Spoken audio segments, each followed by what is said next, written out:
ana uwezo wa kujenga nyumba yake, lakini ambaye ni mpumbavu kuibomoa mikono yake mwenyewe. Haleluya.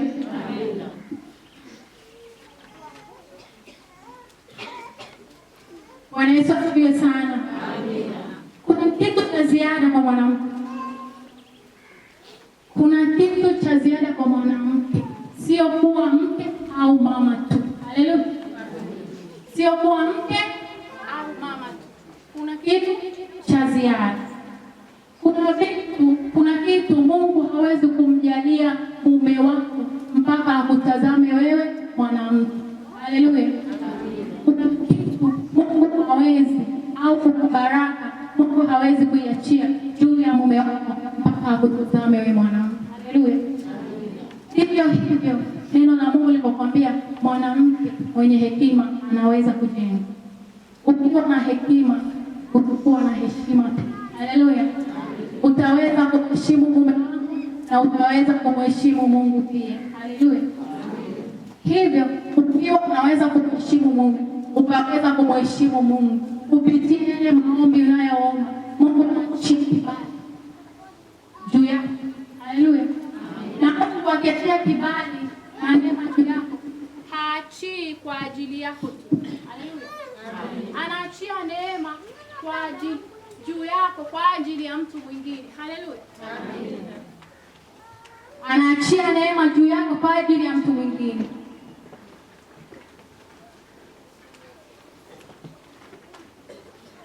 Naomba mtu anisomee Petro wa kwanza 3:7. Kwa maana Bwana ameumba jambo jipya duniani, mwanamke atamlinda mwanaume. Haleluya. Hivyo mama alitufundisha namna ya kumsimamia mwanaume katika usafi, katika kila kitu. Lakini pia kwa kumlinda. Haleluya. Unamlinda kwa namna gani? Unamlinda kwa maombi. Bwana Yesu asifiwe sana. Unamlinda mume wako kwa maombi. Mume anatoka anaenda kazini, anaenda kanisani, popote, muombee mume wako. Hilo ni jukumu la mwanamke. Haleluya. Jukumu la mwanamke sio kuwa mke au mama tu. Haleluya. Mungu akiangalia kanisa anaona mwanamke. Haleluya.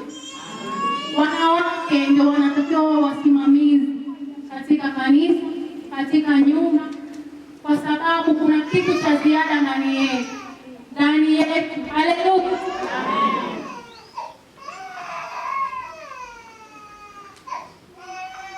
Kuna kitu cha ziada ndani yetu. Na shetani naye analitambua hili. Shetani atakapokuja kwa mwanamke ni tofauti na atakapokuendea mwanaume. Haleluya.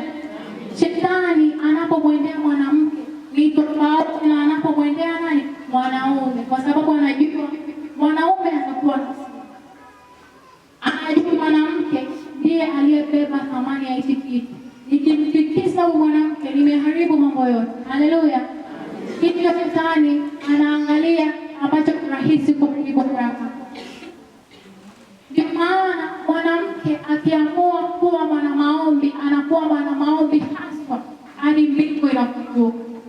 Lakini huyu mwanamke akiamua kuwa mchawi, atatikisa kijiji. Haleluya. Ndio maana hata neno la Mungu linasema mwanamke mchawi asiishi. Haleluya. Mwanamke mchawi asiishi. Kwa nini Mungu akasema mwanaume mchawi asiishi? Mwanamke akiamua jambo lake analifanya kwa moyo wake wote. Haleluya. Haleluya, watu wa Mungu. Amina. Biblia inatuambia kwamba kulikuwa na wanawake wawili. Wanawake wote wawili walikuwa na watoto. Kila mwanamke alikuwa na watoto wake. Haleluya. Kila mwanamke alikuwa na mtoto wake. Walikuwa wanaishi katika nyumba moja. Mwanamke mmoja hatimaye usiku akalalia mtoto wake akamuua. Akaamka akaenda kumbadilisha na mwenzake. Yule mwenzake alipoamka akagundua mtoto wake amekufa.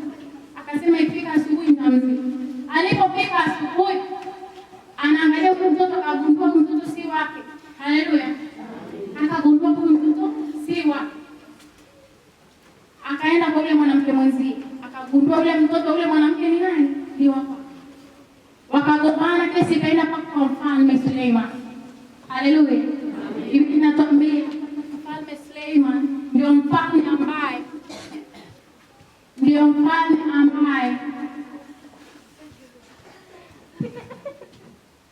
ndio mfalme ambaye alikuwa na hekima kuliko wafalme wote. Haleluya. Amen.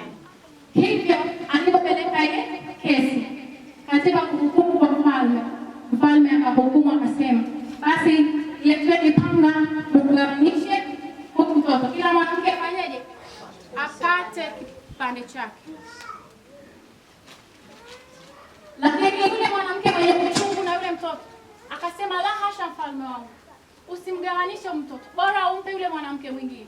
Yule mwanamke mwingine akasemaje? Basi muue huyo mtoto, kila mtu aondoke na kipande chake. Mfalme Suleiman akasema, basi huyu mtoto mpeni huyu mwanamke ambaye alisema afanyeje, ambaye ana uchungu na ule mtoto. Haleluya. Amen. Neno la Mungu linatuambia hivi, kama vile mwanamke ambavyo hawezi kumsahau mtoto wake. Haleluya. Amen. Ndivyo Mungu hawezi kukusahau wewe. Haleluya. Ndivyo Mungu hawezi kukusahau wewe. Hivyo unapoenda katika dhambi, Mungu anasema hapana, sikumuumba huyu hivi. Hapana, sikumfanya awe hivi. Haleluya, watu wa Mungu. Amina. Haleluya, watu wa Mungu. Amina. Kwa hivyo neema ikija haiji bure. Inaleta kitu kwa ajili yako. Inaleta kitu inakuja juu yako kwa ajili ya watu wengine pia. Haleluya. Na neema inafanya kazi kwa imani. Neema inafanya kazi kwa imani. Ninaenda kumalizia muda wangu sasa. Ninataka nikuonyeshe mfano wa mwanamke aliyetokwa na damu miaka 12. Haleluya. Miaka mingapi? 12. Mwanamke alitokwa na damu miaka 12. Wakati alisikia Yesu anapita, alijitia imani. Haleluya. Akasemaje? Nitajisogeza mpaka nifike alipo Yesu. Nitalishika pindo lake nami nitafanyaje? Nitapona. Biblia haituambii kwamba Yesu ndiye aliyemwekea mkono akapona. Haleluya. Imani ya yule mwanamke. Hivyo inakufundisha kwamba neema inafanya kazi na imani.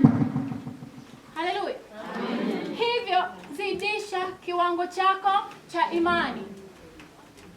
Haijalishi uko na ugonjwa miaka mingapi, haujalishi hilo tatizo lako limekusumbua miaka mingapi, ongeza kiwango cha imani. Haleluya. Sema tu leo.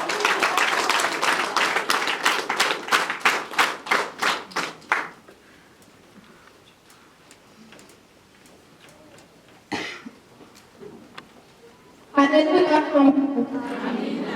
Mungu umeisha. Mungu wa mbinguni awabariki sana. Amina.